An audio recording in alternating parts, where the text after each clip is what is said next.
Welcome back to another video. I hope you're all keeping safe and well. So I've just literally got home from the game. Tottenham Hotspur 0, Manchester United 3.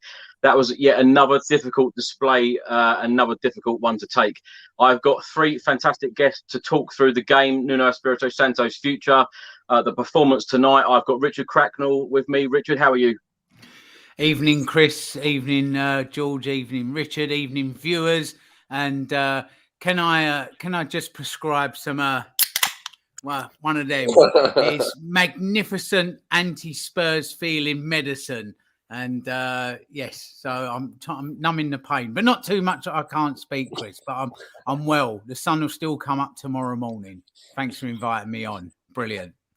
We've also got Press Association journalist George Sessions on here for the very first time. George, welcome to the channel. How are you? Yeah, it could be better, but I guess that's the answer for a lot of Spurs fans. But no, thanks for inviting me on, and yeah, hello to everyone. It's hopefully it can be a cathartic experience, this, and we'll all feel a little bit better afterwards. But I don't know if we can promise that. We've also got Paralympian gold medalist Richard Whitehead joining us again. Richard Whitehead, MBE, should I say? Richard, how are you? Yeah. Apart from football wise, and I'm going to join you for a drink, mate. But something a little bit stronger though. Awful. What is going on at the moment at the club? It's a bit of a shit show, isn't it? And I remember the last couple of times we spoke, Chris, and it's just the whole atmosphere around the club. It's just lower and lower and lower, and they're trying to kind of paper over the cracks. And like I saw obviously your Instagram video, and obviously the crowd. The real fans were really showing the discontent today, but that's been coming for weeks, hasn't it? Yeah, absolutely. Crackers, let's come to you first. Your initial thoughts on today's game, because I tell you what, I feel very, very down. I feel very, very sad as a Tottenham Hotspur fan, and for most people that watch this channel and have done for the last 4 or 5 years that I've run it, I've tried to see a lot of the positives, at Tottenham. And right now, I'm really, really struggling. I feel very, very down, very, very sad about the way that the club is going, the direction that we are going in. How are you feeling?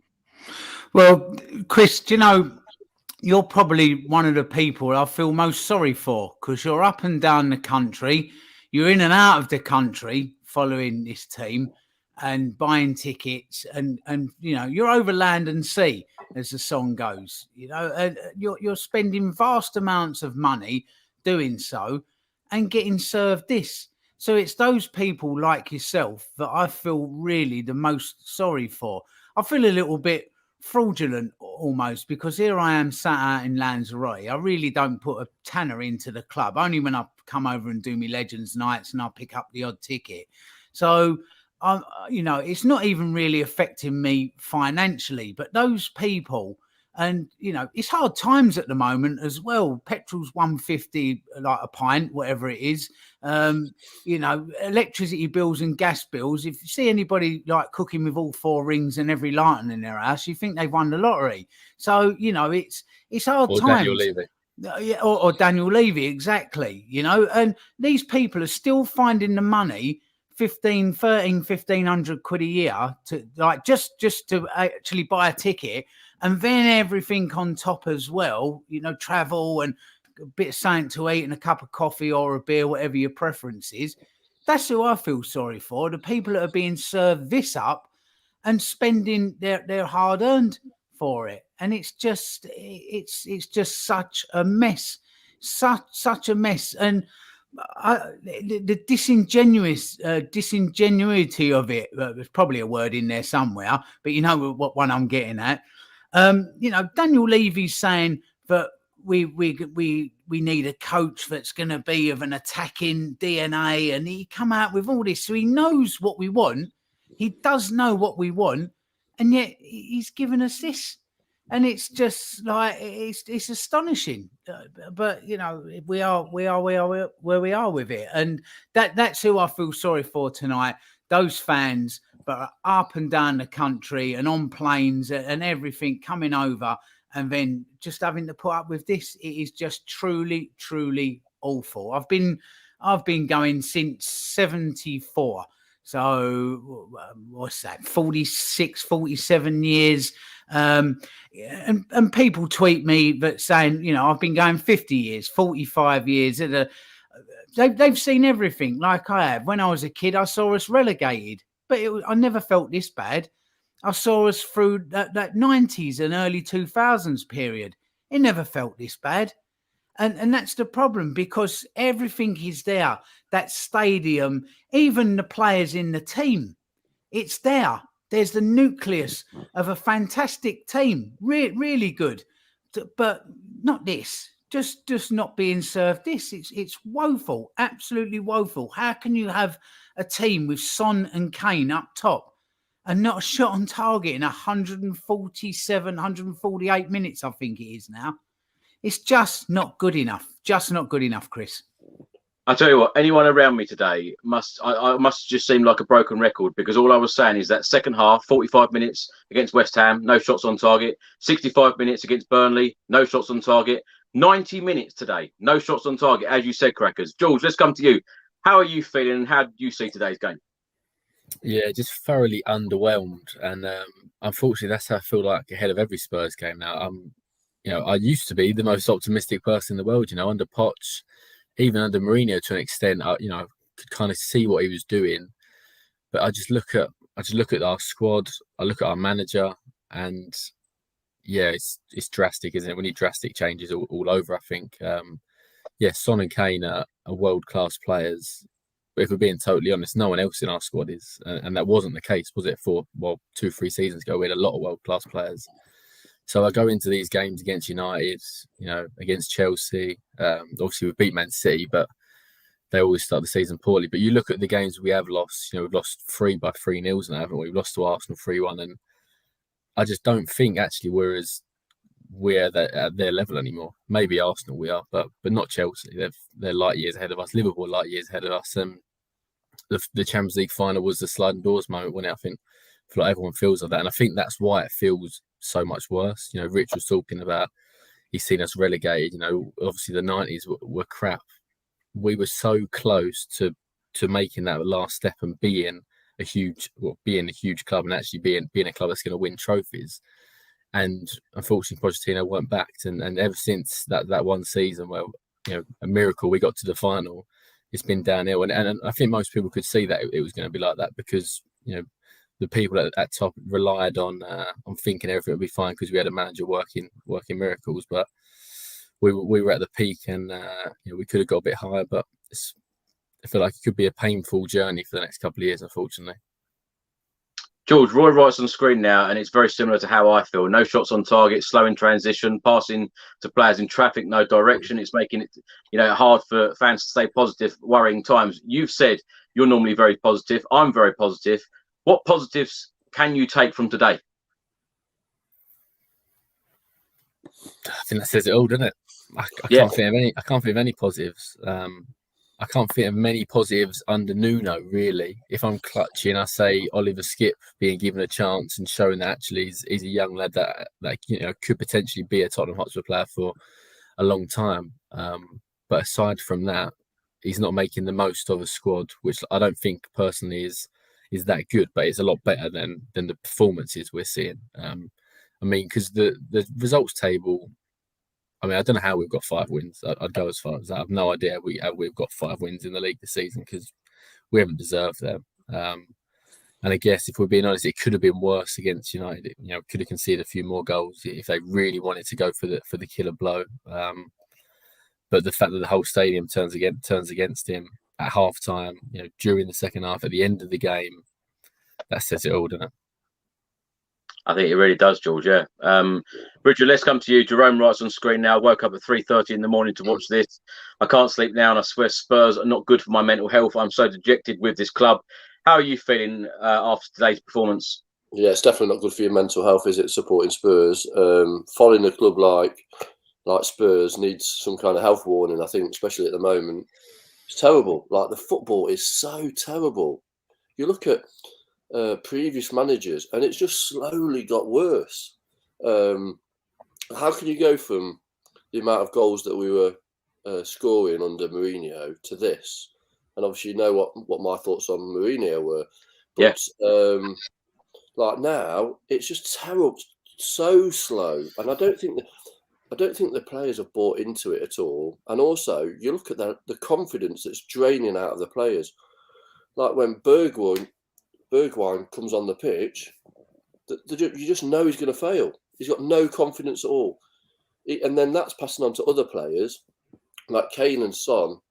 They've had chances the last couple of games that the season before I'd said 9 out of 10 times they'd score, but now, like, no confidence at all. And those key players have now got like the whole club on their shoulders, with other players just not even turning up, and players that started off the season showing that commitment have now kind of disappeared. It's a real frustrating time for a Tottenham fan. And positives wise, it's really important for us to think it can only get better. But we need to know how that's going to happen, and whether that's going to be a change in manager, whether we're going to have some more investment in January. But there's not a player that can link up between midfield and attack that really gets us off our seat, which we've been looking for the last 2 or 3 seasons. Eriksen moves on, we never replaced him. Bale goes back to Madrid, we don't replace him. Do you know what I mean? It's like, how can the board continually do this and expect the team to move forwards? It doesn't happen. Rich, it's very fair to say, though, you've been on this channel a number of times, and like you said there, you were not Jose Mourinho's #1 fan. No. But a year ago, we beat Manchester United away at Old Trafford 6-1, scoring goals, you know, under a manager that many didn't want at our club. Many called for Mourinho to be sacked. Obviously, he was sacked in the end. But how have we gone from not even having a shot on target in 90 minutes at home against a United side that have just lost 5-0 home to Liverpool? Yeah, I know. It's crazy, isn't it? And you can just, as they're coming out onto the pitches, and I don't think the manager installs that kind of confidence, that the positive energy that then the players take back onto the field of play.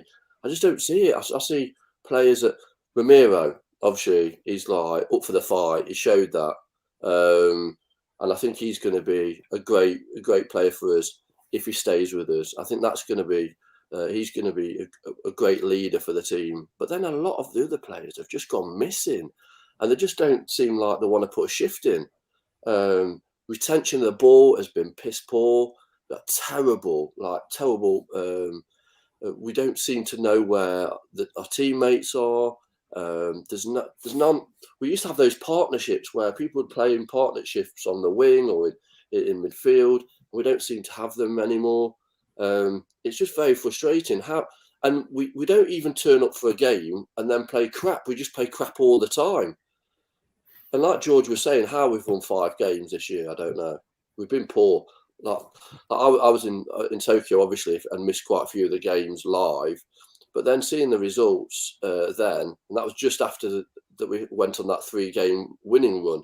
And I wish I had stayed in Tokyo, to be honest, because watching the games is just, you can't get that time back. It's terrible. Every game I watch now, I'm waiting for the opposition to have 1 or 2 chances, score, and then that's it. We've just got no way back into the games.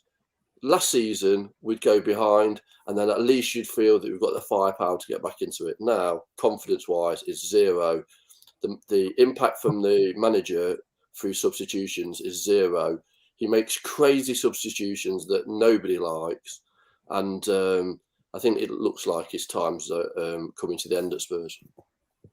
Well, perfect timing, Rich, because Crackers, let's come to you. Now, in all the years that I've supported Spurs, and I said this on a video that I put out about an hour ago, it's had a lot of views already, and I don't think that people can believe how sort of out there I've been, because, as I say, I'm always positive about Spurs, and I've never, ever said that I want a manager to go. I'm very, very close on saying it about Nuno, because I am not feeling it at all.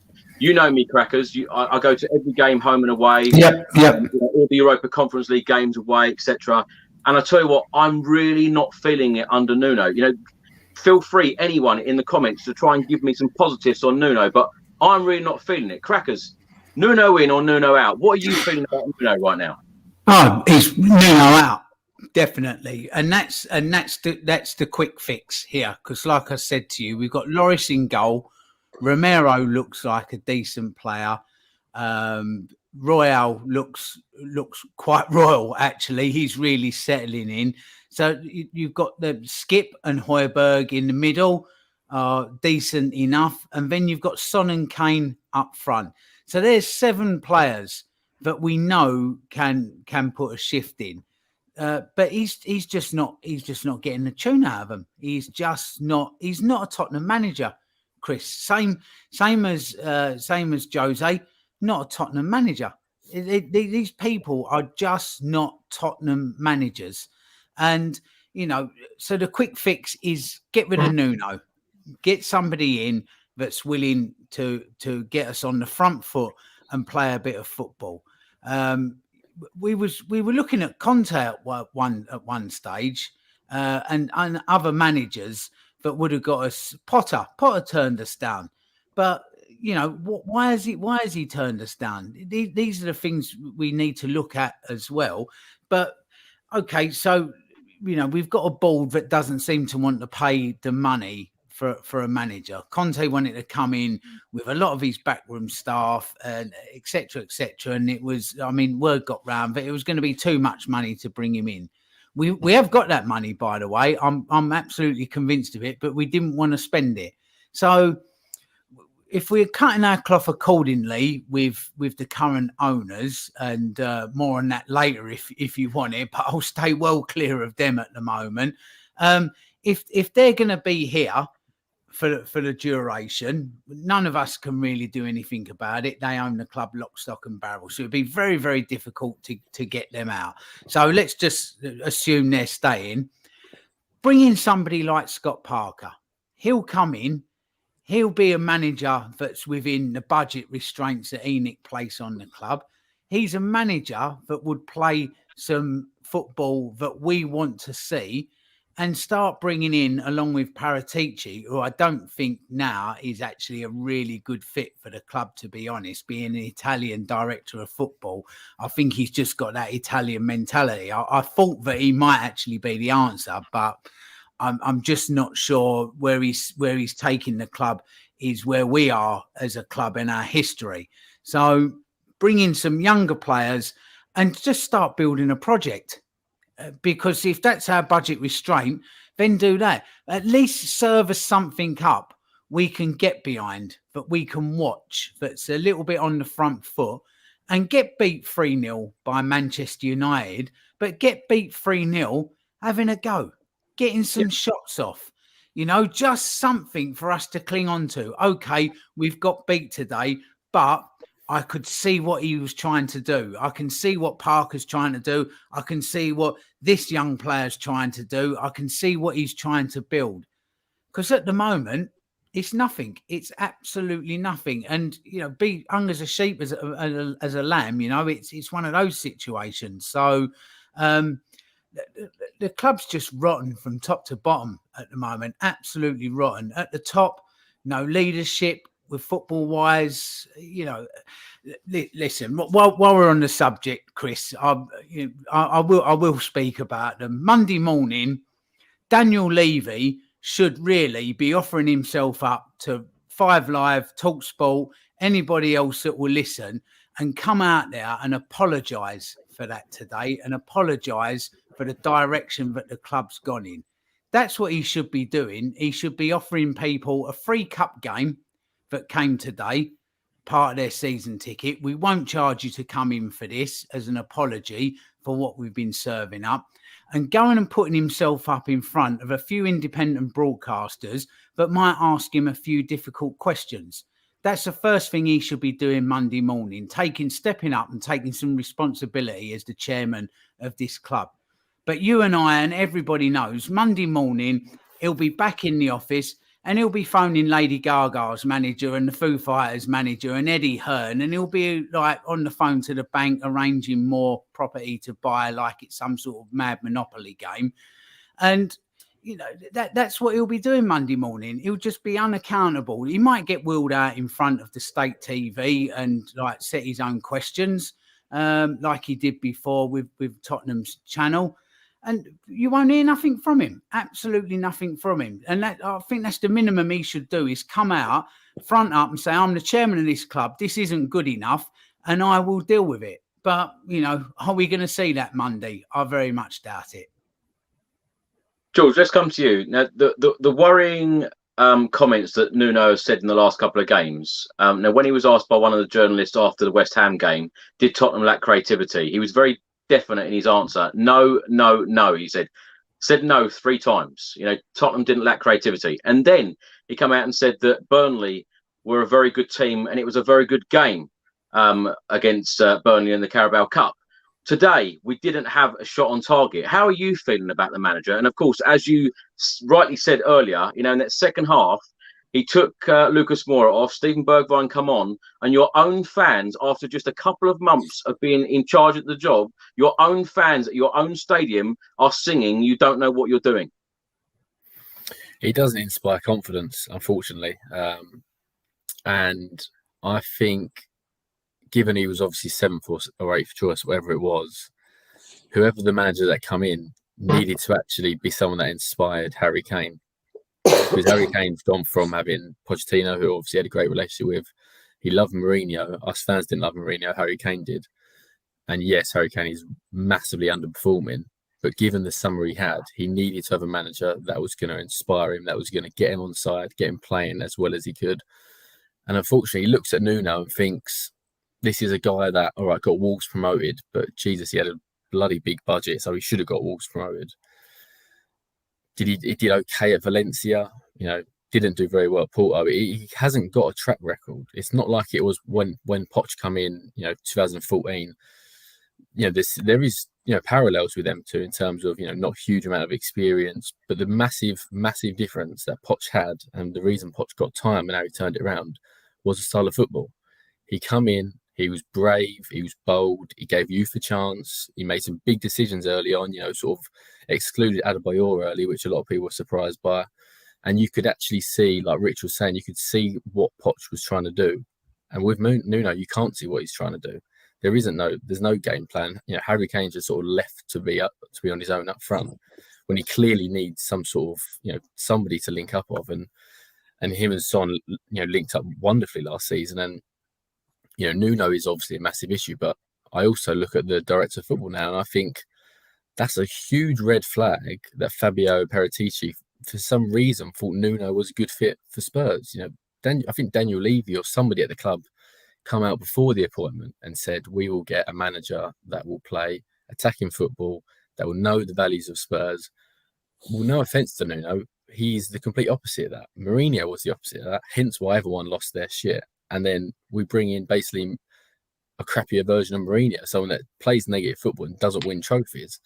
That's the biggest red flag with the director of football. And with Nuno, I can't see him turn it around. I struggle to see how he's gonna suddenly inspire the players and play a brand of football that he has never ever played as a manager. And you know, don't get me wrong, he'll go somewhere else and probably be a good manager because he'll have players that want to play counter-attacking, you know, fans that are happy playing counter-attacking football. But Tottenham fans have never wanted that, and that's the biggest issue. He's not a good fit for our club, and I don't like to call for someone to be sacked after a couple of months because it feels ridiculous and it feels like we're sort of playing into the whole kind of era that we're in now where we want everything instantly. But we don't actually want everything instantly, Spurs fans. We just want to actually see some good football and the direction that we're heading in. And at the minute, we have neither. Rich, how are you feeling about Nuno right now? Because, you know, for me, he should still be in his honeymoon period. The players should still be, you know, really playing for him, really wanting to give absolutely everything for their manager. Only appointed in the summer. We're still in October. And in a home game, you know, the fans are singing, you don't know what you're doing, and we want you out. Yeah, it's not great, is it? It's not great at all. And I'm all for giving him time. I just don't think he installs confidence from the bench. And I think that's really disappointing. I think the fans want to see more from him. The engagement, not just with the players, but also with the fans. And And also, when we are playing very poorly, then actually front that up and don't be sitting behind excuses. And also, I'm not sure the players are taking responsibility for how we're playing as well. And just obviously last week, a lot of the Man United players got slated because they came out and apologised and apparently didn't show enough kind of remorse. But I think the players after today need to really front it up and say, look, the last couple of weeks we've not been on it. We need to fully back this manager, or are the players saying actually we're gonna kind of let the manager hang himself and then kind of move on to the next manager? I'm not sure. I think at the moment we need more from the manager.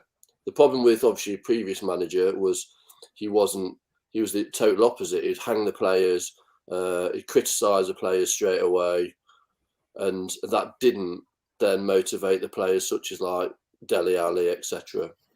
Where Nuno now, we just don't get anything from him, and the style of play all year has been poor. I think if he's going through a bit of a transition, trying to play a different way, then let's kind of hear from him what his vision is for the team and how he's going to kind of lay that out in the next couple of months if he's still in position. But at the moment, you just don't know what you're getting game on, game out, and players that started off well in the season have just become like bystanders of the team, and the team has been boring. Like at the end of the game today, Souness was saying, "Look, we're mid-table at best, and we've become a very boring team to watch." 2 seasons ago, it was the total opposite. Everybody wants to watch Spurs. Good attacking football, and Spurs. If it wasn't your team, it was your second team to watch.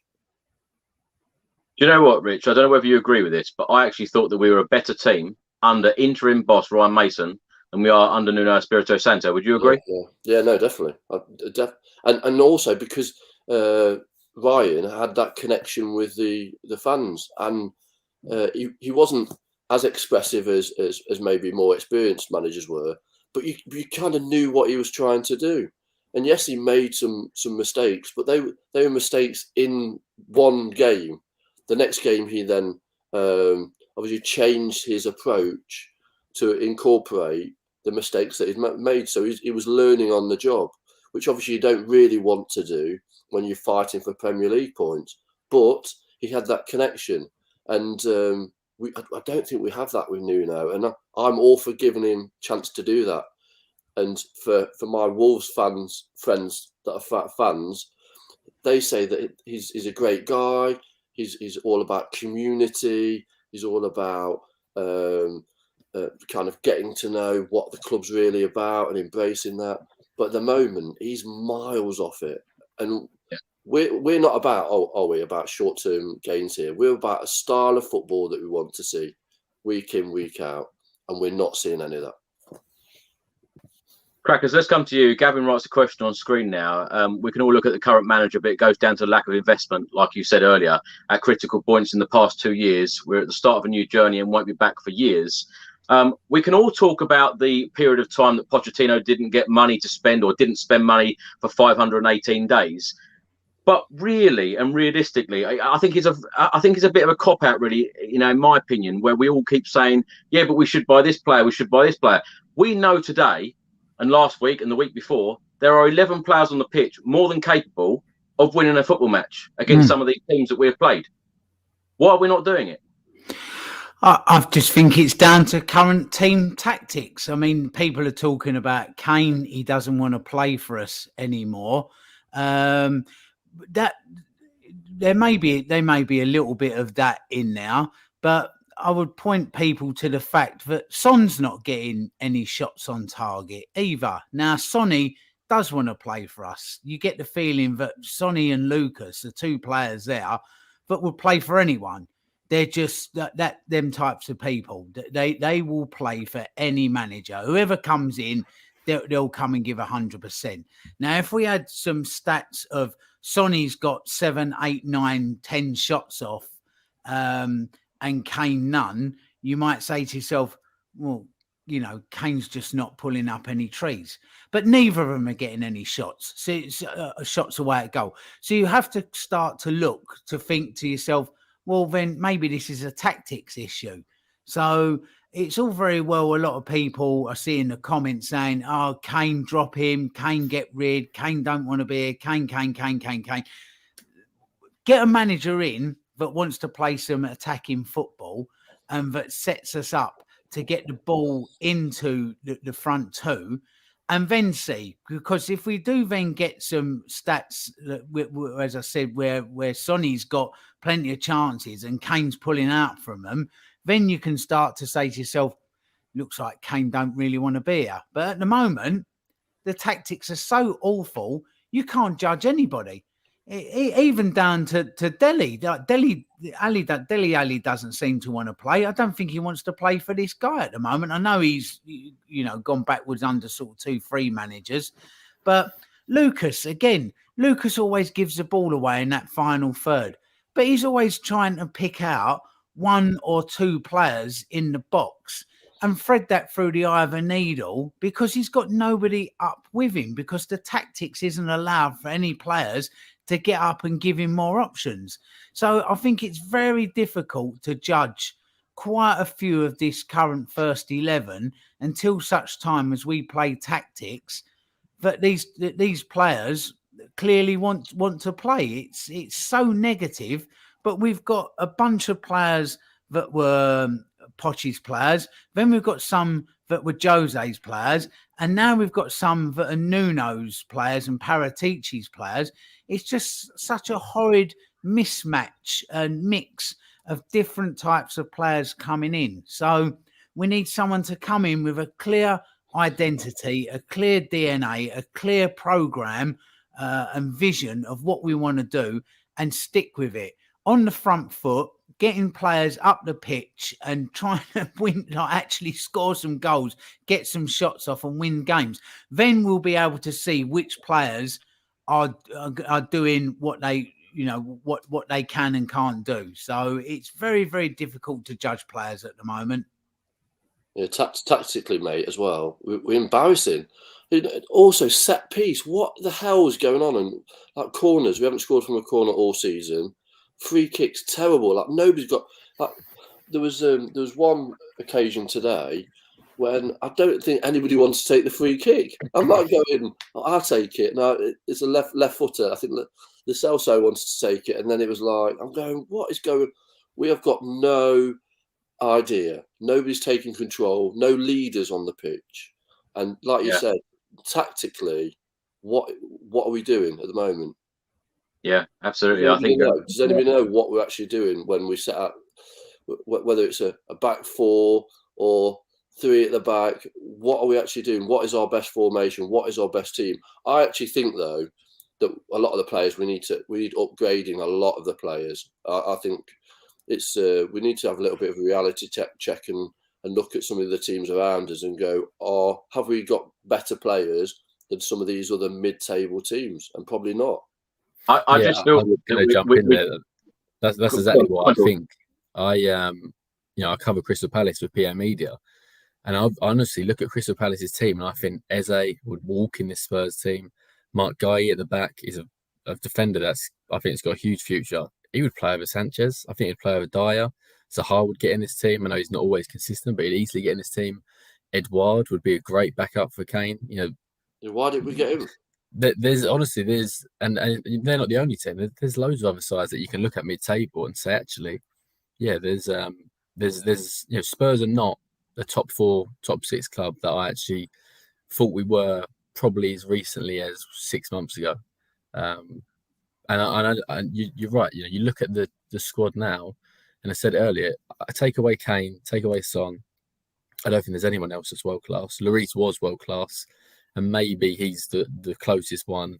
Romero could be, but we had Vertonghen, we had Alderweireld, we had Walker, we had Rose, we had Dembele, we had Eriksen. These were all world class players, and chuck in Kane and Son. And the last few years, those have slowly gone, and the guys that have replaced them, unfortunately, they've had their time. Sanchez, I felt Sanchez would be a good player, but he's never kicked on. 45 million.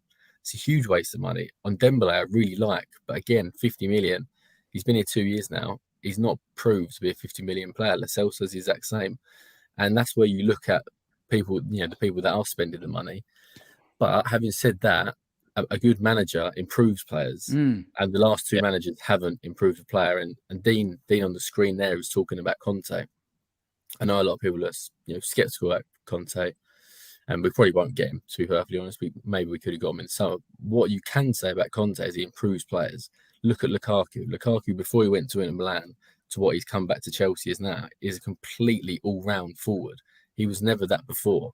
And that's, I think, something we want to see in a manager. And even you look at Wolves, what Nuno did at Wolves, I'm not sure how many of those players he actually improved. There were some very good footballers that were there that kind of naturally improved. Connor Cody, perhaps one. But actually, if you go through that squad, there's not a huge amount that went there as a 5, 6 out of 10 and now is an 8 out of 10. So we need a manager that's going to improve this squad, because the reality is it's maybe a top 8, maybe not even a top 8, maybe a top 10 squad now, because there's too many players in this squad that just haven't kicked on like we all expected.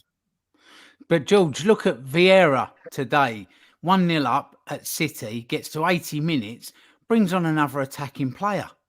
And they go on and win the game 2-0. Didn't shut up shop. Went for it. Potter today, Graham Potter, Brighton, 8-9 shots on target today because of tactics, Vieira's tactics. It's what I'm saying. There is some players that would get into our team at the moment, but they're being coached to play football and get on the front foot. Now, I'm absolutely convinced if we bring somebody in, Vieira's a young manager. Graham Potter's still carving his way. You maybe don't even need somebody that's like one of these stellar superstars, just somebody with a good philosophy and allow good players to play football like they both did today. So Brighton get a draw and Palace get an away win, but they've both gone to big clubs and got in their faces. And they've struggled to deal with it. So a lot of this, a quick fix for Tottenham at the moment would be getting somebody in to Davies to do in the management stakes as well. And that sort of gets us a little bit out of trouble. And then from there, we look at other issues. But there's our quick fix, is Nuno has to go and get somebody in playing some proper football. George, I want to come back to you. In your role as a journalist, how would you write an article about Nuno right now? Would you write it, kind of telling the fans that it would be right for him to go? And Oliver writes on screen now, did Graham Potter actually turn us down? Because my understanding was Steve Hitchens' shortlist was scrapped when Prachi came in. Is there any truth in that? I think Graham Potter, I don't think he would necessarily turn Spurs down, but I think it would have taken a bit more security for him to leave Brighton, because he's got a contract till 2025. He's not under any significant pressure at Brighton in terms of, if they're going to finish 16th, 17th, they're a club that have that standard, that are happy with that.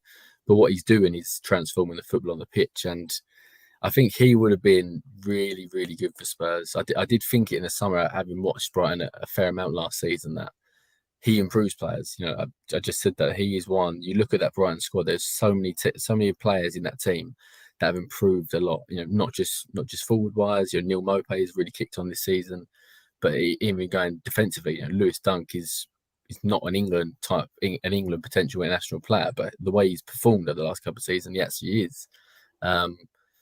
And I think, the changing manager is the obvious one that would make a big difference.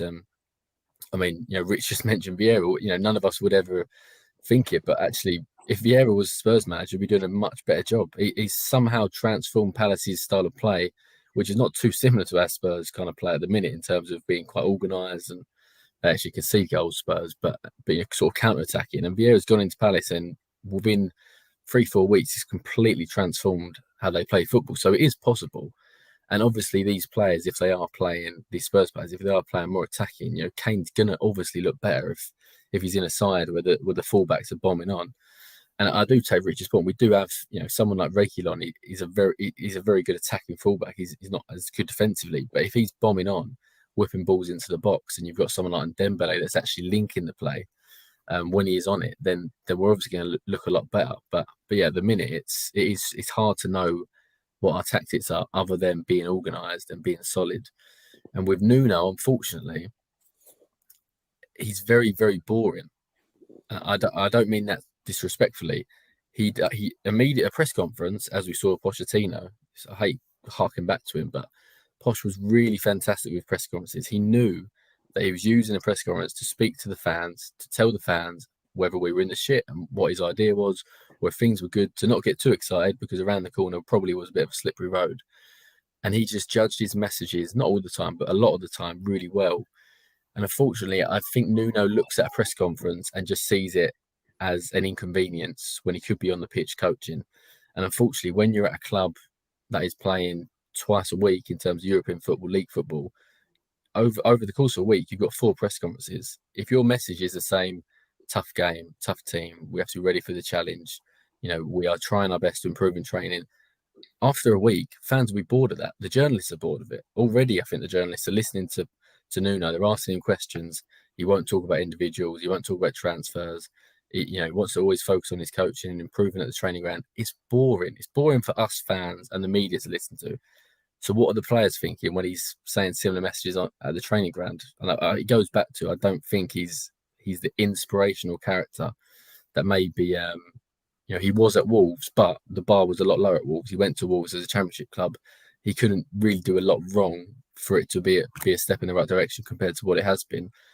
2 years ago, we were in the Champions League final, and that is still fresh in our memory, and we feel like we're that type of club, but the way we're playing is a mid-table team. George, I'm so glad you've said that, because me as a fan, when Pochettino, like you said, and Jose Mourinho, the press conference come out, you'd be hitting play, really, really fast. You'd want to watch the press conference. You're excited to see what they're going to say. With Nuno, he just doesn't seem to be exciting at all.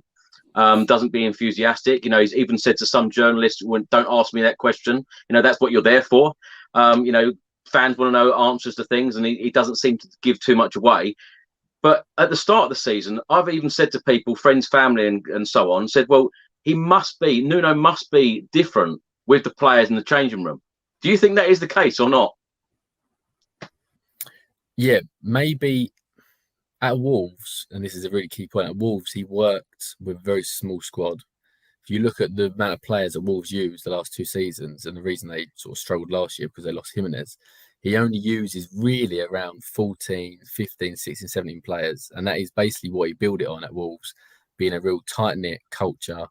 Everyone's in it together. At Tottenham, he's got 25 players that all believe they should play. And that's kind of part of the problem. Whoever was going to be the Tottenham manager, they have to deal with 12, 13 players that aren't, 7 or 8 of them are not even going to be in the squad. The other sort of 7 or 8 are maybe not even going to get on.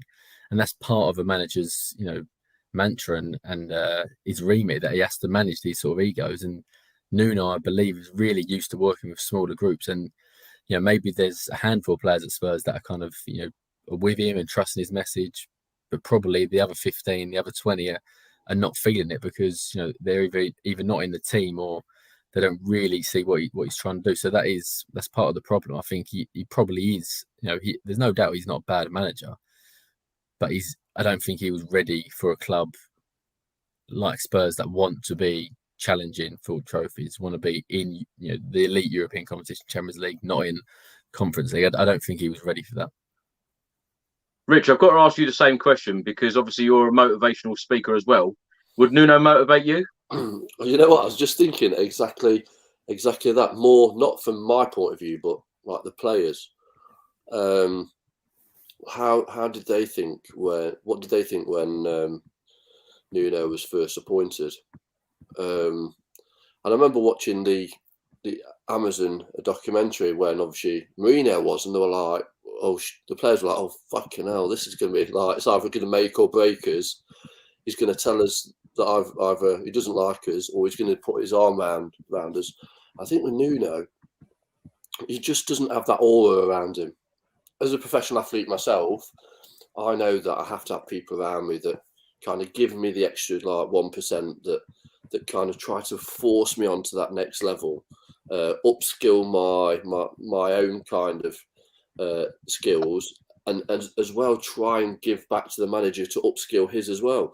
And I'm not feeling any of that, and I don't know whether that's coming from Nuno or his team around him. But for me, I'm not seeing anything that would inspire me to get into training half an hour earlier and stay on the training field for half an hour longer after the session. Those are the kind of people you need. You need people that it's like they're wanting to play for you and showing that. And whether you're winning or losing, giving the same kind of commitment. Like tonight, 2-0 down, I thought the players are just walking, no commitment. No, you want somebody to like lift the crowd as well, like go into a reckless challenge and just take somebody out and kind of raise the atmosphere a little bit. And I don't think, because Nuno's so like laid back and he's like there's nothing from him, I think that also goes on to the players. And like Kane's not doing the kind of running that he did last season or the season before. And I think he's going to take a lot of criticism over the next couple of days for his past performances, because they haven't been anywhere near his 150, 160 million price tag. In January, it's going to, if he does go in January, we will get nowhere near that now. And he's a brilliant goal scorer, world-class player, but is anybody going to want to take him? Yeah, good point. Crackers, let's come to you. Now, the starting your lineup come out an hour before kickoff. Nuno Espirito Santo made 2 changes for today's game. Ben Davies come in for Sergio Reguilon and Giovanni Lo Celso come in for Tanguy Ndombele. The right decision for you? Well, I think Ronaldo's first goal tells you all you need to know about that decision. He's with him. He's with Ronaldo. He's with Ronaldo. Ronaldo takes 1 step, goes, buys 2 yards, job done. So, you know, this is why Davies isn't playing, and Reggie is. I mean, I don't. Why has he made that change? Tell me. I can't understand it. Why has he made that change? I'm absolutely baffled. I read something just before we came on, and it said something about consistency is more consistent. What, more consistently crap? Yeah, it was just utterly bizarre. I don't know why he's made that decision. And then when he was asked, as Richard said, because he's more consistent. Really? Like, no. And Ndombele, he started to show a little bit in the last 2 or 3 games of this player that we thought we was buying. He settled, and then he's dropped him. No, Ndombele started to play a little bit like he's 10 foot tall, involved with the team, a little bit more bought into the whole Tottenham thing. He seemed a little bit aloof, a little bit unsettled, but he just seemed to get in, and him being happier as a person at the club seemed to be reflected in his football. He was much, much better. And he's also a player that can just get you something quite outrageous with a goal. You know, he's somebody that will just ping one from 25, 30 yards and an absolute screamer. You know, he just gives you that X factor as well. And he drops him as well. It was just like, it felt like that team selection today, Chris, was like, I've given up, sack me so I can have my payment rather than leaving and sack me. It was absolutely bizarre. I can't fathom it out.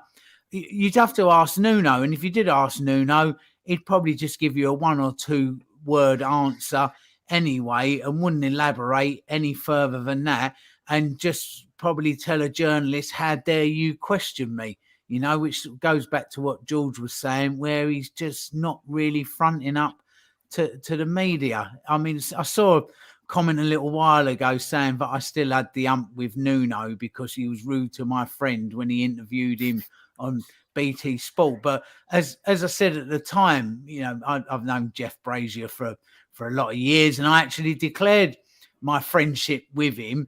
But that night when Jeff spoke to him on BT Sport, if that had been Sol Campbell interviewing him, I'd have still said, how fucking rude was that? You know, he was just utterly rude to Jeff that night. And I don't care who it was. You know, so, I mean, it's like, go and ask Nuno. He's not going to give you an answer anyway. He's a bizarre man. Bizarre just can't quite work him out. I don't know who he is. There doesn't seem to be any character to him. He just he seems a bit sort of shapeless and and nothing. Him as a person, his football. I just who is he? You know, you kind of got an idea of who love or hate Jose. You knew what he was and who he was. Same as with Maurizio when he was there. You kind of knew who he was, but Nuno's like nailing jelly to the wall, both as a person and his football. George, just come to you. Now, you said earlier about Harry Kane and Heung-min Son. They had their best season under Jose Mourinho last season. You know, the amount of goals and assists that they got. Now, how can Tottenham not create chances with the likes of them in this team? And as I said earlier, 45 minutes against West Ham, 65 minutes it took before we broke Burnley down. And like I said earlier again, losing to Liverpool 5-0 last week, this Manchester United team, we've not had a shot on target all game. I can't understand it. Even if me or you were the manager, I think that we would have had a shot on target today. Yeah, we would have told Levys, don't hit that free kick towards the corner flag. Just go straight for goal. See if you can do it for Robinson. But the two changes, they're negative changes. Ben Davies, I don't think Ben Davies is as good a player as Sergio Reguilon, but he's he's more defensive minded, isn't he? He's not going to push forward as much. He will sit back more. And Dembele, as Rich was just saying, is the sort of player that actually gets fans off. Fans get off their seat when he gets the ball, and you think, oh, is he going to do something really creative and magical? He also can, be very sloppy on the ball, but he's someone that you need in these type of games. Someone that's going to pass through the line, someone that's going to beat a couple of players. And it's no coincidence. Think of that game at Wolves the other week where he had a bit of an up and down game, but my God, Harry Kane looked a different player with Ndombele in the side. Exactly the same, the other week when he scored against Newcastle. Kane just looks a lot better when Ndombele's there, dragging a couple of people out of positions, finding Son in spaces.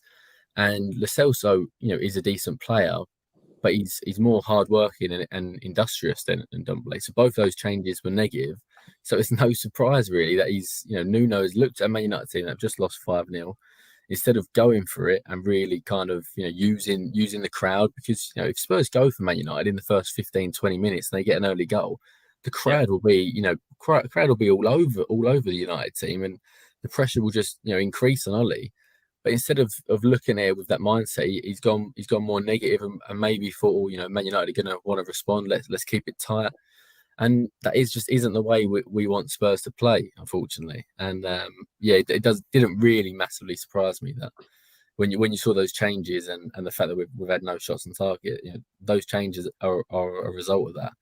And then the subs he's made during the game speak for themselves, don't they? Lucas, as much as he drives me mad when he goes down a blind alley every 5 minutes. Boy, does he try, and he does make things happen. He beat 3 or 4 players, and everyone gets excited, and then he gets tackled at the edge of the area. But it gets people excited, and unfortunately, to take him off when he's sort of running around chasing those causes, he's someone that will keep a manager in a job. He hasn't got a huge amount of quality, but he'll never be for a lack of effort. And yeah, he really misjudged that one, and the fans reacted. And the fans' reaction, it says it all, doesn't it, really? If Mourinho maybe led the fans in, he might have gone a bit earlier, but you don't normally get fans reacting as harshly as it may look on the outside. But we all feel, we're all looking at the same problem and thinking, Nuno's not the answer. George, do you think Nuno will come back from this? Because when you've got your home fans singing Nuno out and you don't know what you're doing, how do you come back from that as a manager so early on in his career at Tottenham? I don't think he comes back, but if you look at our fixtures, we do have a chance, if he can somehow get Kane and Son firing, to actually sort of win 3, 4, 5 in a row. If we actually turn up and everyone's on it, You know, we got Everton in the league next, then we got Leeds, then we got Burnley, Brentford, Norwich, Brighton. You know, 6 teams. If we're the Tottenham that we were a couple of seasons ago, we arguably beat all 6 of them. You know, if Kane's, you know, in one of his hot streaks, then we can easily beat all 6 of them. There's a lot of ifs there. There's a lot of ifs there, George. If he doesn't get 3 wins out of those 6 games, I think he'll be gone, and that takes you up to Christmas, and maybe that is the time when, if he's there Boxing Day, I'll be surprised, to be honest. I don't think he'll get the wins over those games that he should, and that'll be it. You know, there'll be too much pressure on the board, and maybe as Rich was actually Rich Whitehead, not Rich Cracknell, as he was referring to earlier, maybe actually the players that have not bought into him and they're thinking, yeah, let's sort of down tools a bit, let's get him out and let's get someone else in who we believe in. Rich, let's come to you. How do you think that Tanguy Ndombele feels right now? Because of course it's another game that he's been left out of. Giovanni Lo Celso has come in.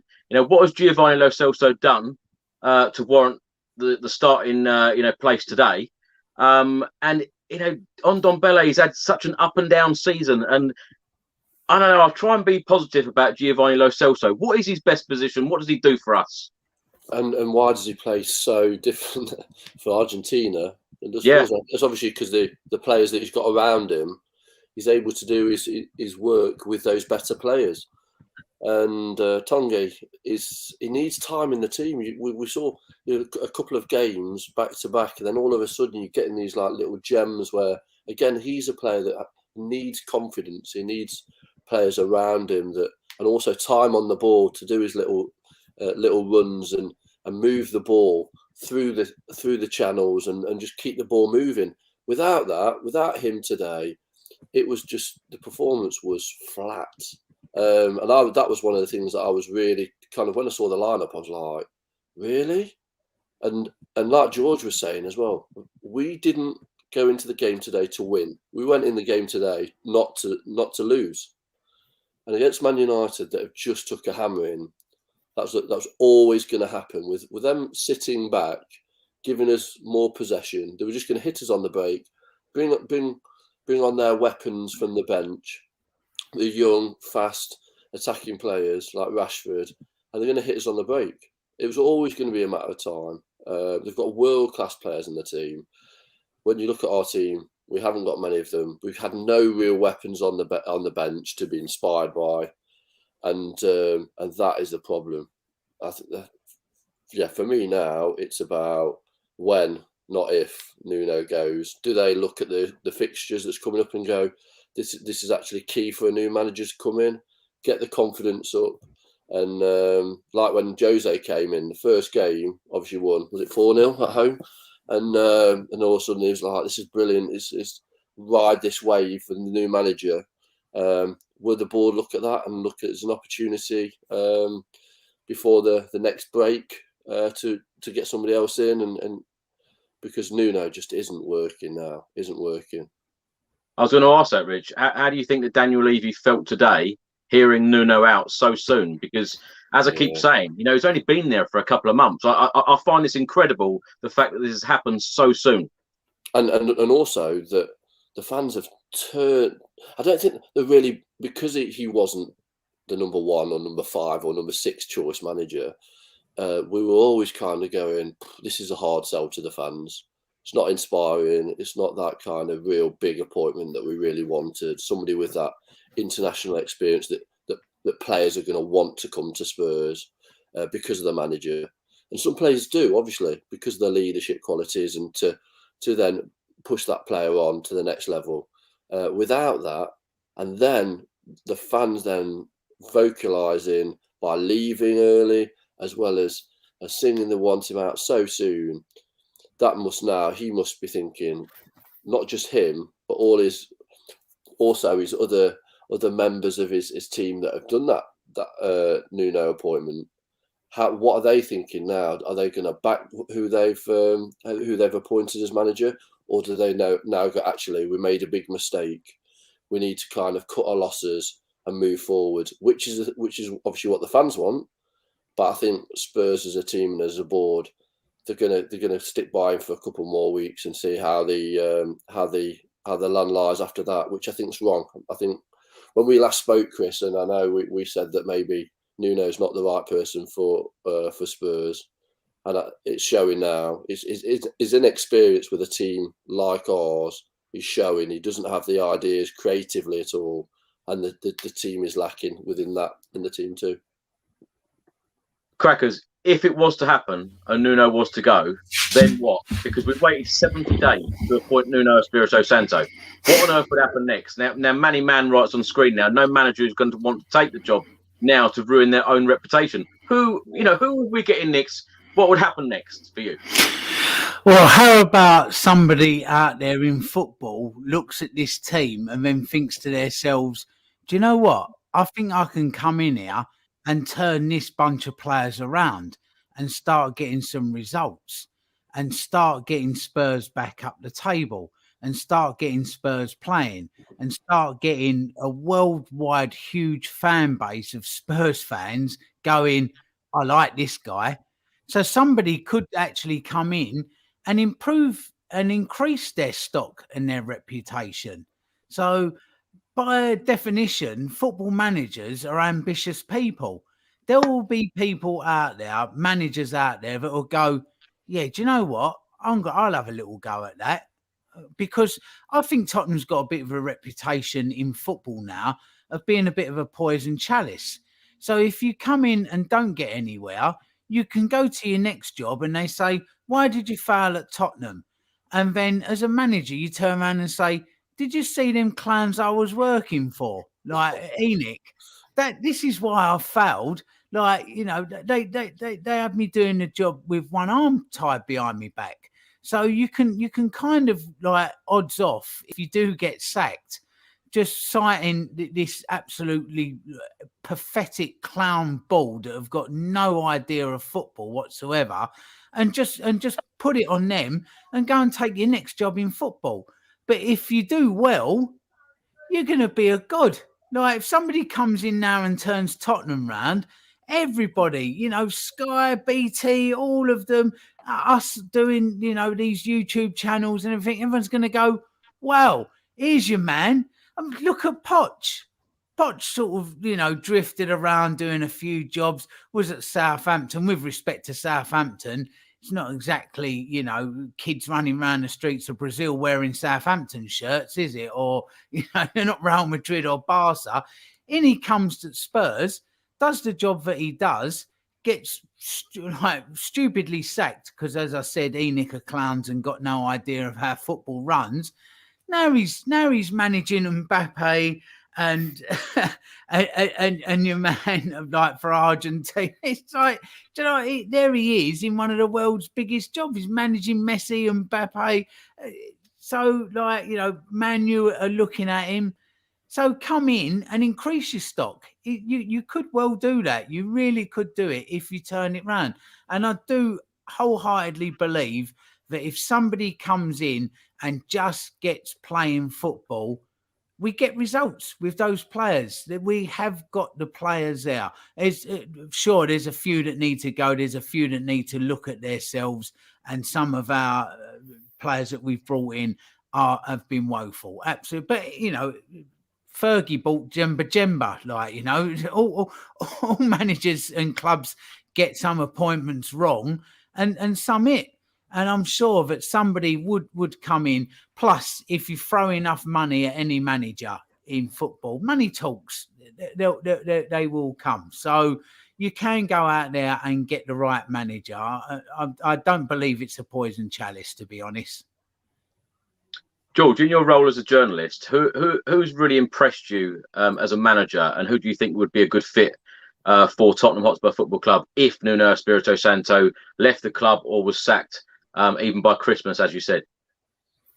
I think maybe not now, but in the summer, I did think that Scott Parker might be an interesting one in terms of if we were going in that project kind of direction where you give him a couple of seasons, he's going to have the sort of the backing of Kane, given they sort of work together, and obviously Scott was there as a coach as well. And you let him come in, bring through young players, play good football. I mean, I know he's at Bournemouth, and we're a bigger club than Bournemouth, but he might not want to leave halfway through. Brendan Rodgers would be brilliant, but I don't think he'd come here, not because he's a poison chalice, but just because there's probably more going from at Leicester than there is at Spurs. But you've got more to gain at Spurs than to lose. It's not, managers shouldn't look at him and I don't want to go there. Worst case you get a very bloody good payoff. I mean, the couple of the managers that I think mid-season, Roberto Martinez, I'm not 100% convinced he is a brilliant manager, but what we know about him is that he plays attacking football and he can handle big names, and Spurs do have some big names, Kane, Son, Levys, and he would be able to come in and demand their respect because he's just worked with a very good Belgian team and done well with them. He's probably done better, but we know he's going to play good football, and he obviously knows the Premier League. And I mean, the one that probably I look at more is the Ajax manager, actually, Erik ten Hag. He's been there a long time, could probably do with a new challenge, played wonderful football there. He's got a link to Spurs because of the Champions League final. And there's obviously, there's always been a bit of a link between Ajax and Spurs in terms of players going between the two clubs. I think he should be the one that we really sort of push for, when Nuno does go, because you'd like to think that he could come to the Premier League and really implement the style of play that he's done at Ajax and improve the players we got. And he's also a pretty decent name in terms of, he's not a Conte, but he's done very good, very, very credible things in football with Ajax. So players are going to look at him and think, actually, yeah, he plays good football. He done very well. Took an Ajax team with a load of young players that are now at different huge clubs. So people will respect him. So they'd probably be the two that I'd float if when Nuno does go mid-season, which we all expect. But yeah, I mean, a Potter of Rodgers or Scott Parker probably would have been the more ideal option in the summer, really, because they all play the sort of football we want to see. George, I've got to ask while you're on, as a journalist, is it easier now covering Crystal Palace than Tottenham? Oh, yeah, way better. Maybe not last season because it was a bit boring last season, but I mean, you've never been Tottenham manager, but Vieira would do such a better job than Nuno. He really would. And I know he wouldn't be our manager because of the Arsenal links, but he really would. But there is, there's plenty of managers out there that would be interested in this job and would do better than Nuno is. We all know that, unfortunately. Rich, question here. What's the expectation after today's thrashing? What is your expectation from Tottenham's season? What would be a successful season for you? What, under this management? Yeah. Jesus. How you see it is we're just going to have games where we're just nicking them, and we're going to get like a good tonking now and then. You look at how many goals we scored this season. It's terrible. Chances created, creativity, zero. Fans are just going to be turned off. I think I again agree with George around Nuno. It's going to be when he goes. If not, we're going to finish 10th or 11th in the league. Just because the board are going to stick behind somebody that isn't really a Tottenham manager. I think the job is too big for him, and we need to look at either somebody that's played for the club, that's got that connection with the club, that understands what the fans expect, or like you say, the Ajax manager who plays a certain way, a style of football that we can connect with. I think a Conte would be good, but I can't see that ever happening because of the financial backing that he'd want. He'd want to get rid of a lot of the players, I think, and anybody that doesn't want to be at the club will be shifted out the door, whether that's Kane, Ali, etc. And I would say at the moment mid-table at best, and even the cups. I don't think we've progressed past West Ham in the cup at this time. That they look a far better team than we did the other week. I watched that game and I was just waiting for them to have a chance to score. Kane had a great header. It normally would have put that away. There's other opportunities that would score seasons past. I just don't think the players are bought into this philosophy at all. And hopefully I'm wrong, and he turns it around. But hopefully, doesn't really help Spurs, does it? We need to see. We need to see the plan. We need to see the journey. We need to see something on the pitch that kind of gets us off our seats. And so I'm saying mid-table. Crackers, let's come to you. Now, Spurs are currently 8th. We've played 10 games now. We've won 5. We've lost 5. So it's very up and down. You don't know what you're going to get from week to week. Now, our next 3 Premier League games, Everton away next weekend, Leeds United at home, Burnley away.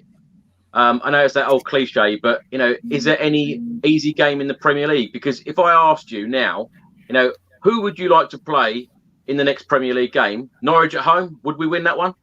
No, we just look like we've not got another win in us at the moment, Chris. And I know you said to Richard what would constitute success this season, and I think that would be Daniel Levy stepping aside and allowing somebody else to have a go, somebody with a clearer blueprint for what we want football-wise. Let him run off and organise his boxing and Foo Fighters concerts and Lady Gaga there and NFL and everything else and buying up, because he does that brilliantly. He's absolutely outstanding at all that. But that's where his sole focus is. So go and do that. Stay part of the club. Stay part of Enid. Go and do that. But allow somebody football-minded to come in and give us some sort of clear identity and clear future and clear roadmap of where we're going. But at the moment, Chris, I can't see where our next win's coming from. We just look so brittle. We looked absolutely broken today. At 1-0, we kind of tried to sort of pull ourselves up. 2-0, gone. Our heads had gone. We were like boxers had just been smashed on the chin, and we was all over the place. Like Davies picking up a booking, he was just chopping people in there. His head had gone. Everyone's heads had just gone. There's not, like, the mentality's not there, but everything cascades down from the top. There just needs to be some clear leadership, direction, vision, clarity from the top, filtered down to a manager that filters down to the team. We're just, like I've said before, we're a property development company that just happens to have an half-decent staff football team. And that's all we feel like at the moment. Football just feels like such a distant afterthought with everything else going on. And we've got to get back to having a clear direction and leadership. And that does come from the very top and filters down. So, you know, success for me would be Daniel going, a new manager that plays some football and that players would buy into and that we as fans would then buy into. But at the moment, to get back to your original question, I can't see where our next win's coming from. I'd take a draw from all of them games at the moment, like some sort of steady the ship draws. But at the moment, this is at the moment relegation form, absolute relegation form. And let's see if you get your 2 billion quid or whatever it is, if we're knocking about in the Championship with this stadium and a club down there. It's personally, Chris, like, you know, you'll probably get a million comments now. Wouldn't bother me.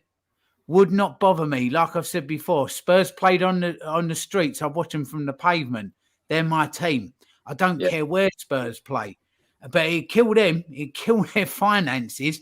I'll follow Spurs wherever we are, because for me, going to football is coming and meeting up with, like, you guys, going to have a drink, going over, having a game of, like, watching a game of football, being with people I love and like, and just having a good proper day out of football. If that's in the Premier League or the Championship, I don't much care, to be honest, but it would absolutely kill them if we got relegated. And at the moment, that might well happen because we are in absolute freefall. So I just can't see where that next win's coming from, not from them 3 games. I think, in all honesty, Crackers, the thing that got me today and made me very upset is the amount of people that left, you know, singing for the manager to be sacked. You know, none of these things are nice to watch. You know, you want to go there, you want to support the club. People are there with their friends and family. You want to have a good time. It didn't feel like a good time today, and it felt very, very sad. George, let's come to you. Comment on screen now. Are we in agreement that there are matches where Harry Kane should be subbed off, Min Son should be put as a striker, but Nuno would never dare take Harry Kane off?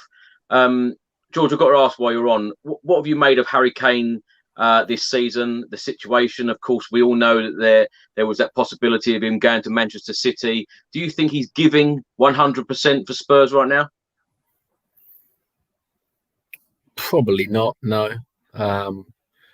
I tell you what it is with Kane. I think a lot of fans probably felt like this. My heart said, let's keep Harry Kane at all costs. I don't want our own player to leave, the guy that's potentially going to break Jimmy's record, who's been an absolute legend. And, we have to pinch ourselves really to think of a player coming through the academy and becoming a world-class striker. It doesn't happen, and he doesn't stay at the same club. But if I actually think in hindsight with my head, and I look at what Liverpool did with Coutinho a few years ago, where he was a brilliant player, was the star of their team.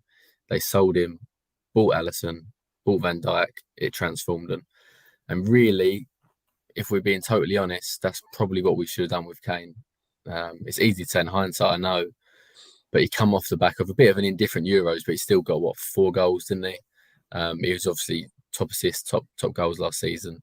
If we'd accepted 120 million and then given the new manager, which might not have been Nuno at that point, 120 million to spend, you bring in 4, 5 of your players that you want that are going to be completely with you 100% and turn this Tottenham side into a team in your image. I think that would have been the way to go. And what we have now is a player that he just looks lethargic. And I think when you stay somewhere for a certain amount of time, and obviously we've been on a real upward journey and now it's on the decline, there is a little bit of understanding of why he feels like that, because he's a world-class player that was surrounded by world-class players 2 years ago, and now he's not. Now he's got Son, and that's really it. So I understand a bit his frustration. I do have a bit of sympathy with him, but at the same time, on the flip side, we gave him the opportunity to become the player he is. A lot of Poch did really, and to an extent, actually, Tim Sherwood probably got the ball rolling the season before. A lot of clubs in our position would have said, Harry Kane's been on loan to Millwall, been on loan to Norwich, Leicester. He's not really done it. Let's sell him for 5 million. We'll cut our losses. He's never going to be a Premier League class striker. And Kane was obviously working really hard off the pitch, but we gave him the opportunity to get to the level that he has. So he in a way, he does owe us. He owes us better performances than he's giving. And the real one that pissed me off was the West Ham goal, because Kane's bloody brilliant at defending set pieces. That's been one of his really, really strong points over the last 4 or 5 years. And no one talks about it because he's defending, but bloody hell, he's so good actually, that near post, winning the header. And it was just like, it's just so abject defending. And if he wanted to clear that ball, he clears that ball. He really pushes himself. And unfortunately, I think he is a player that is going through the motions and that he's at a club where he doesn't really want to be. And it goes back to Rich's point that the people that need to take the blame for that is Daniel Levy and Ennick, because one of their biggest problems throughout this whole last 4 or 5 years is actually they didn't sell players when they should have done. And it wouldn't have made us a selling club. But Dele Alli was linked with Real Madrid for 100 million, 4 years ago? If we'd sold him for 100 million, everyone would have, to go at us and said we were a selling club. But actually, part of being a good business is knowing when to move parts on and when to sort of freshen things up. And there's so many players in our team. Christian Eriksen, we could have probably sold for 60, 70, 80 million. He went for about 10 in the end. Toby, the exact same.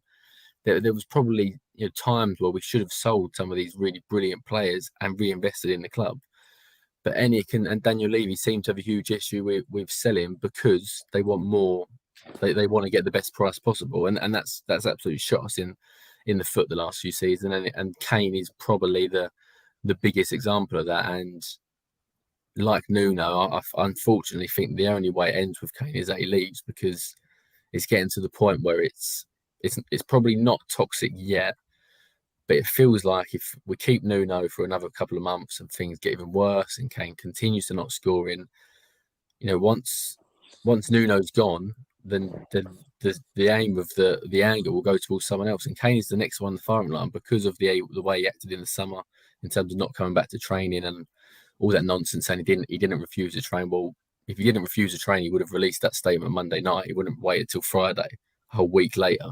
So we all know what was going on there. He was trying to force through the move, and that happens a lot in modern football. But you wouldn't expect it from the England captain and from someone that's come through our academy. And I can't see a way that Kane is here beyond the summer. He probably stays this season, but with he'll have 2 years left to run his deal. Then he'll go somewhere, and unfortunately, it'll be a really, really sad way for what has been one of the most brilliant football journeys for an academy player and a boyhood club to end. But it feels difficult to see any other way unless you bring in a manager that suddenly gets him on side and he believes in the project again. But realistically, we're not going to be in the top four in the next couple of seasons, and that is when Kane's on it. He's a top four player. George, I've got to stay with you because a couple of years ago we were playing in the Champions League final, of course, under Jose Mourinho last season, playing Europa League football, now playing Europa Conference League football. Rick puts a quote here from the Daily Telegraph and said that Tottenham Hotspur Football Club are not currently considering sacking Nuno Espirito Santo and prepared to give him time to turn it around. Now, as we all know, the board sacked Mauricio Pochettino after that 1-1 draw against Sheffield United because they felt that we weren't going to get a top four place. Now, the Tottenham board, what targets do they have for this season, do you think? Because if they're going to give it time for Nuno to turn it around, how many performances and results like today can we all put up with and he can carry on managing Spurs before he goes? Well, Crackers said it then, that we're in a little bit of a relegation battle, and I don't think he said it tongue-in-cheek. I thought it was tongue-in-cheek at first. And then I thought, actually, you know what? We've lost 5 in 7 in the league. We won those first 3 games. We've now just lost 5 in 7. That is relegation form. We're not going to get relegated because I've watched Norwich and Jesus Christ, we would beat them. I guarantee it. Us 4 would beat Norwich. Look at our goal difference as well, George. It's bottom exactly. 3. It's bottom 3 goal difference. Every KPI at the moment is relegation. It is. I do agree with you. I just naively, I don't think the old West Ham thing were too good to go down. But what is the aim? The aim has to be top 6 because we're not going to get top 4. It doesn't matter who comes in. We're not that good. But are we better than Leicester? Maybe. Are we better than West Ham? Maybe. Are we better than Arsenal? Maybe. So we have to aim for the top 6. And unfortunately, I think Daniel Levy will be digging his heels in and being stubborn and thinking that I've made I've contributed towards the Nuno, bringing him in. He will turn it around. We just need to give him time. We're not a club that sacks managers after a few months, but that is the only way it's going to go. And God, you mentioned the Poch sacking. Jesus, I always just think that actually what Poch needed probably was bloody lockdown.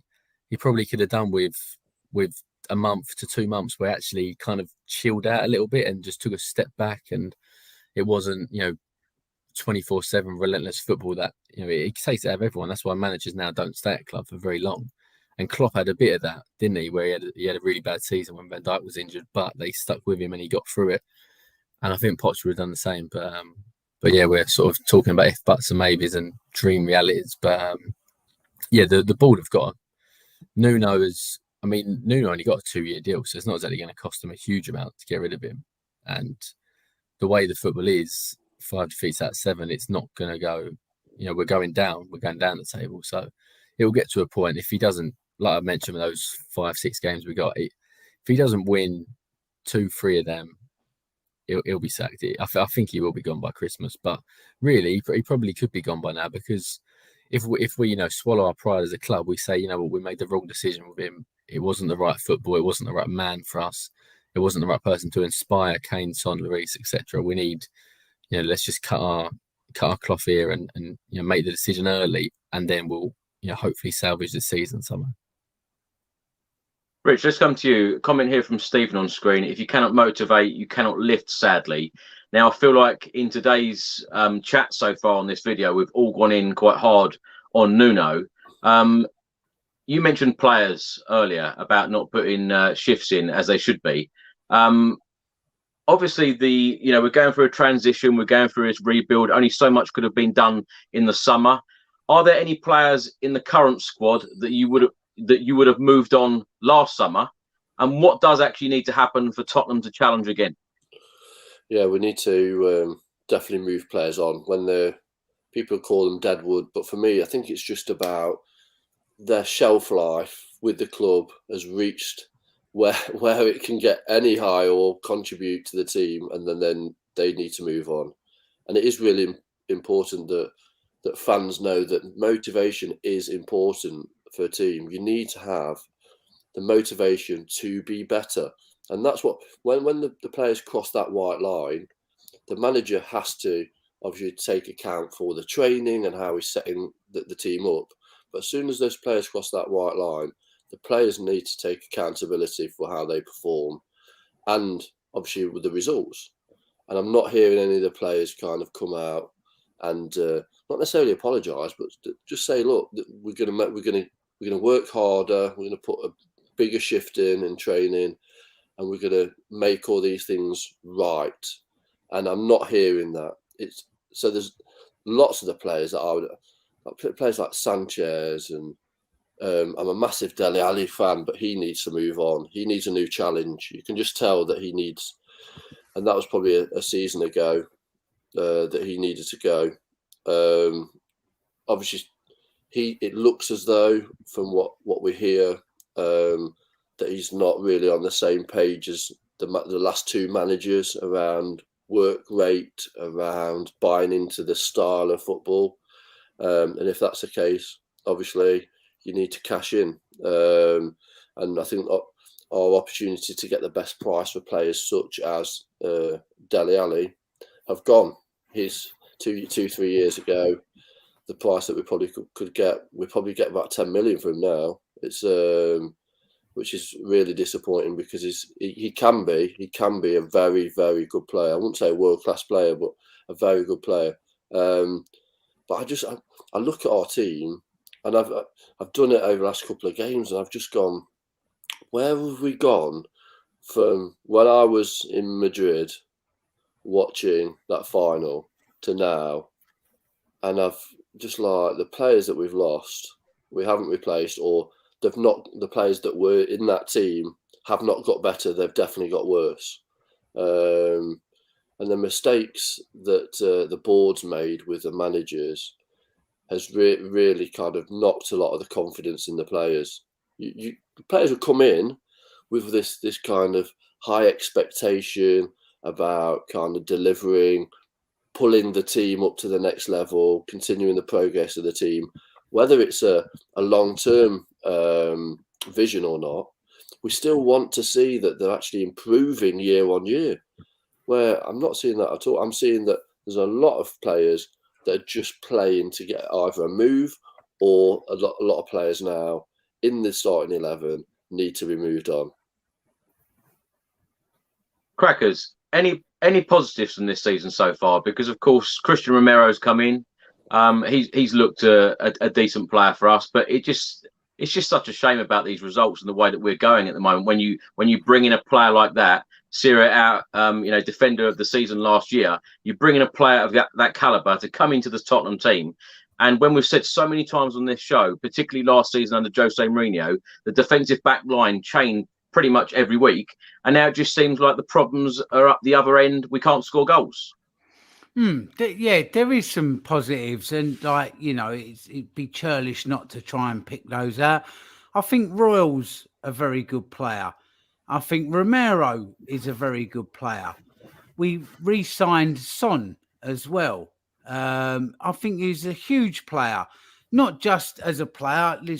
Modern football is money as well. And he brings a lot of exposure to the club. You do need it. As much as you might hate it, but, the days of Roy the Rovers and the Corinthian spirit's gone. Clubs run on money now, don't they? So, and Son brings a hell of a lot of that in. So keeping Son was a great thing. Brian Hill is a very, very talented young player who I think has got a very bright future if he gets the right coaching, bulks out a bit. I think he's a fantastic player. to come in. Oliver Skipp coming in has stepped up from the Championship to the Premier League on, not today maybe so much, but generally he has stepped up and been brilliant. Højbjerg, I think, looking tired, he's been tired, but another honest, decent player. So, there is some positives there. Lloris, I know George maybe doesn't fancy Lloris so much, but I think he's fantastic.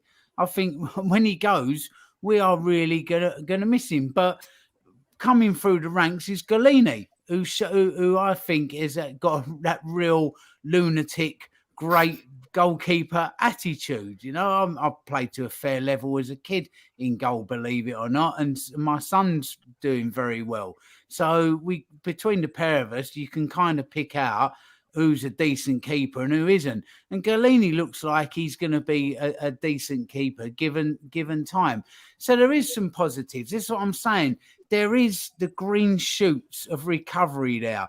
We just need the right farmer to come in and sprinkle the right fertilizer on them, and just begin to grow that nucleus of talent that's there. And Dembele, he's not a bad player, but by any means, I think he's a fantastic player. But you've got to know which players to give the stick to and which players to give the carrot to. So he's obviously a carrot player. So, with the right manager, he gives him the right amount of carrot and he starts giving you what he can. So there is some positives there. It just needs all pulling together. Whether that's a manager that acts as a buffer that comes in and says, never mind what that mob upstairs are doing, come and play for me. They'll write you the check. You'll get your pay at the end of each month, but don't play for them. Play for me. Play for the fans in the stands, and we get somewhere. I'm sure that there is a decent family there. It just needs, that's like totally dysfunctional at the moment. It just needs a dad. It just needs like a mum and dad to come in and go, right, I'm mum and dad now. You lot, go and tidy your rooms, do your homework, and crack on, and I'll cook you dinner. I'll cook you some proper dinners. You're not going down the chicken shop every night anymore and watching YouTube till nearly 11 o'clock at night. But do you know what I mean? It just needs somebody to come in and get hold of these people. There is players there. They just need pulling together. That's what this club needs at the moment. There is some positives, Chris. There's one thing for sure, Crackers. No matter what mood we're in, you always make everyone smile. So thanks for that. Final question before we get score predictions for next week's game against Everton. George, just wanted to talk a little bit about the Carabao Cup draw today. West Ham United at home. Do you see Tottenham going relatively strong in that game, even if it is under Nuno or another manager, to try and progress in this competition? Because, let's face it, last time we won a trophy, 2008, so long. Can Tottenham go on to possibly win this trophy? Am I being ridiculous by saying that? Well, we're not going to get a better chance with City not being in it and United not being in it. Chelsea and Liverpool still are, and they're better than us. But on our day, we can beat any of these sides. So yeah, God, if that's sort of December 20th sort of week, isn't it? So I hope Nuno's not there by then. But if he is, blimey, he's got to go all out for that, because that could be the thing that keeps him in a job if he can get to the Carabao Cup final and win a trophy. Bloody hell, it would. I think the question I was trying to ask, George, is where I said earlier about Pochettino getting the sack because they felt that he weren't going to reach top four. What do you think Tottenham's main aim? What has Daniel Levy and the board said to Nuno about what's more important? Is it all about league position this season, or is it about putting a trophy in the cabinet? Because, me on this channel and lots of other people I know, we want trophies. But the top four position seems to be a lot more important. I know the money is very important. You have a stadium like that. You've got training facilities, players like Harry Kane. You want top four. You want Champions League football. But you rightly said earlier, top four looks, it doesn't look like it's going to happen. Yeah, if you offer Daniel Levy FA Cup, League Cup, both of them, or Champions League, he takes Champions League all day. all day long. I don't think I do anymore because I just want to see us win. I've seen us win one thing. 1999, I was a bit too young to really remember it. So 2008 is all I bloody remember us winning. Yeah. And I'll get ridiculed for you, but why aren't we looking at the Europa Conference League and saying, let's win that? You know, when we won the UEFA Cup in its first ever edition, I'm sure there would have been some fans sort of a bit upper class saying, "Oh, we don't want to win the UEFA Cup. It's not the European Cup, is it? We want to win the European Cup." Well, you know, that's one of the biggest wins in our history, and you don't know what the Conference League will look like in 20 years' time. It might be a really massive, prestigious tournament. So I want us to win that. I want us to win the Carabao Cup, and that might be, you know, we used to be a cup team, didn't we? We'd have good runs in the cups, be absolutely terrible in the league and be mid-table. Maybe that will be the season, and you never know. You know, winning the Carabao Cup, I don't think Nuno will be there by then. So that's a good chance for the new manager. You know, hopefully there is one, to actually think, you know what, I could come here, win a trophy early doors. I've given Harry Kane bloody hell what he's wanted for the last 5-6 years, and same for Son. And then you can use that as something to build on. And really, that was kind of what Mourinho was trying to do last season. It didn't work out in the end. So we've got to go for any trophy. We can't be bloody snobby. We haven't won a trophy for 13 years. Anyone we get, we're in. Go for it. What is all this snobbery? Oh, we don't. You know, we're too good to win this competition. We're bloody well not, because we don't win them. So go for them all, and let's finally see Hugo lift some silver. Because, you know, I'm not against Hugo. I think he's a very, very good player, probably one of our best. I just don't think he's in the world-class bracket anymore. But boy, he's been a brilliant servant for us, and I'd love to see him lift the trophy. He would, more than a lot of other people, he would deserve it. That's what I've said hundreds of times on this channel, George. The fact that, you know, players like Harry Kane, Hugo Lloris, Son, you know, have been at the club so many years. You know, players that have left, Christian Eriksen, and Moussa Dembele, Mauricio Pochettino, left all without trophies. It's madness. Now, one person that does bring trophies to this channel, Richard Whitehead. Richard, you got your medals close by. I love when you come on, because you bring medals. I need to look one now. What's a medal? I've never seen a medal. Exactly, George. Exactly. There you go. There's a medal. There's a medal. That's what's up. Look at that. That's from London in 2012. Wow. Mate, go in the dressing room. Show them that in the dressing room. It'll inspire them, hopefully. I think it's like you said about winning things. It is really important, and it also creates momentum, right? And it lifts people's confidence. It provides people with hope that it's possible. And I always say that when you're in competitive sport, you need to believe. And I think at the moment, as a team, we don't believe it's possible. And the fans, obviously, don't either. So that's what we need to get back as a team. We need to believe that we're able to win trophies. So whether that's with the European League, whether it's the Carabao Cup, we need to get something in that cabinet that then says this is a starting point for the team. And I think it will be with a different manager. And I think we need to have a massive investment in the team from the back all the way up to the front, and provide the manager with weapons that then they can win games at different points, which was so evident today in the Man United game. When you've got players that can come off the bench, that are world-class players, that add value to the team, it makes such a difference. You saw it today. That was a difference. Apart from obviously the Ronaldo finish, it was a difference. They brought players on from the bench that had an impact, and we haven't got that because we haven't got those style of players. Now, final question for you all. Of course, it's another big week for Tottenham Hotspur Football Club. Vitesse at home on Thursday in the Europa Conference League, and then away in the Premier League on Sunday, Everton. Crackers, let's start with you. How do you see both games going, and what changes will Nuno make again in the Europa Conference League? Well, I think he's going to be playing a similar team that he played in the last game. I can see a lot of players sort of coming in from our current 11. I think maybe he should do that for Everton as well. So it's just so hard to see where we're going to get our next win from, Chris, at the moment. So I just can't even give you a prediction for it, to be honest. Do you know what? It's funny. I'm asking you all three the question, and I'm sitting here thinking I have no idea myself. No. So I can't even give you an answer. I cannot give you an answer on it. But just a quick indulgence with what George was saying about winning cups and that. You know, it's absolutely right. That's what you need to do. Even the Europa Conference League. You know, I do the Legends Nights with the ex-players. I speak to Gary Mabbott, 1987, fantastic team, just fell short on 3 fronts. Speak to Gary Mabbott about that, and he's like, well, yeah, but we fell short. 1991, club was in chaos, absolute chaos. We were terrible in the league. The ownership was all over the place. We won the FA Cup. Speak to Mabs about that. The sparkle comes in his eye. Cups.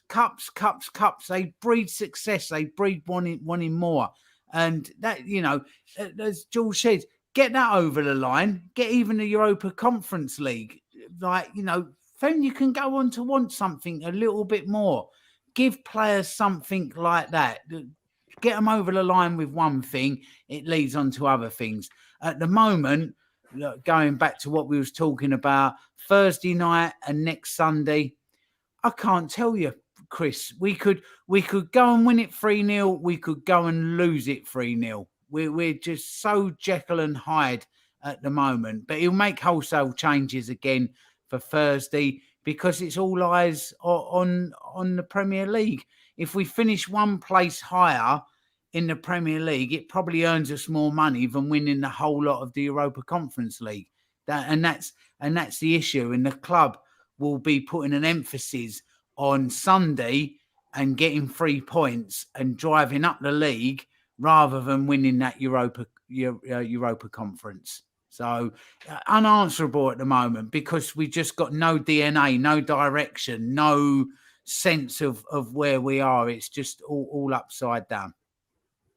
George, same question for you. And I felt last week away at Vitesse Arnhem that I felt that if we had someone like Pierre-Emile Højbjerg or Heung-min Son, a couple of first teamers within that squad, even on the bench, to have brought them on in the second half, it might have made the difference.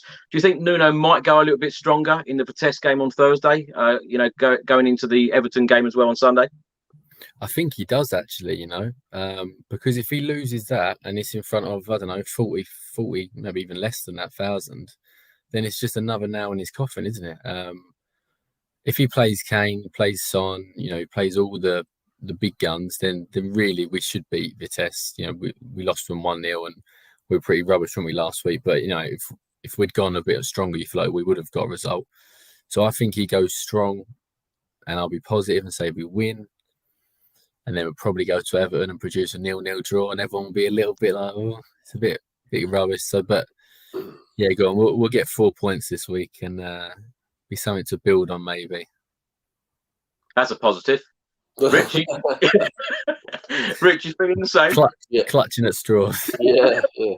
I think obviously, goals wise or attempts wise, we need to have something positive, don't we? Because the last couple of games we've had none. So I think midweek. It'd be a changed team, slightly stronger. What I'd like to see, I'd like Kane to be either on the bench or not involved at all, and put Sonny up front on his own, have some support, 3 behind him, and I think we'll win 3-1 on Thursday, and that'll be a slightly stronger team, maybe. Give some more playing time for those fringe players that haven't obviously taken those opportunities before, and then going into Everton, it won't be a high-scoring game. I'd hope that we'd win 1-0, but like you, George, it might be 0-0 as well. So 1-0 or 0-0. It's not going to be high-scoring because obviously you look at the last 2 or 3 results, we can't hit a barn door at the moment. So it's just going to be one of those weeks where Nuno is going to be struggling if we lose on Thursday, taking any confidence into Sunday. So I think it'd be good result Thursday, 3-1, and then 1-0 on Sunday. I'd take 3 shots at goal at the moment, Chris, let alone 3 points. Really would. I agree. That would be the start. That would be a start. It really would, yeah. Well, Crackers, thanks so much for joining us tonight, and tell everyone what you're going to be up to in the next couple of months. I'm over in November for a few nights. I'm over for 3 weeks, so I've got a night with the Allen cousins, Paul and Clive Allen, up in Worcester. Tickets still available. Then I've got a night with Ledley King that's sold out. A couple of nights with Glenn Hoddle, both sold out, and a night with Matt Letizia as well down in Leatherhead, including a bit of dinner and wine and everything. So tickets still available for that. And a very good player that never played for Spurs, signed for us actually, did actually sign and then ripped the contract up because he shouldn't have signed it. But come along, you'll hear all about it. And so that's November. Then I'm back over again in March after that, back home to beautiful Lanzarote for Christmas, hoping that our volcano doesn't kick off like La Palma's. And God willing, back in March for some more nights. So at Mr. Cracknell, and you can see all the nights that I'm hosting and comparing. So yes, buy tickets. Pleasure to have you on again, Rich. Thank you. What are you up to at the moment? I go to New York on Thursday, do the marathon next Sunday. See some friends out there, and then just run, and then back into winter training, ready for obviously the challenges of next year. So potentially a world championships, and then obviously just try and get faster. And even though I'm getting a year older, still feel I've got a little bit more to give on the track. So just keep going. Well, the trophies are still coming, Rich, aren't they? That's it. Just not for the club. Just not for the club, yeah. And George, thanks so much for your time tonight. It's an absolute pleasure having you on for the first time. And tell everyone where they can find your great work. Well, I don't know if you call it great, but the PA wire it'll be going on, and then God knows whoever wants to use it. But yeah, I'll be watching a lot of Vieira ball over the next few months, which will probably be a bit more exciting, I think, than Spurs. But who knows? Maybe the new year will bring new hope. Let's hope so. Well, I can't thank you all enough. Thank you so much for your input today, and thank you so much for the thousands of comments that we have had so far. Nearly 1,000 people still watching this live stream, so I can't thank you enough for all of your support on this channel. Let's hope that it is a good week for Spurs, because we desperately need a couple of wins, and as Cracker said, we desperately need a couple of shots on target. Thanks for watching, everyone. Until the next time, come on, you Spurs. Thanks all.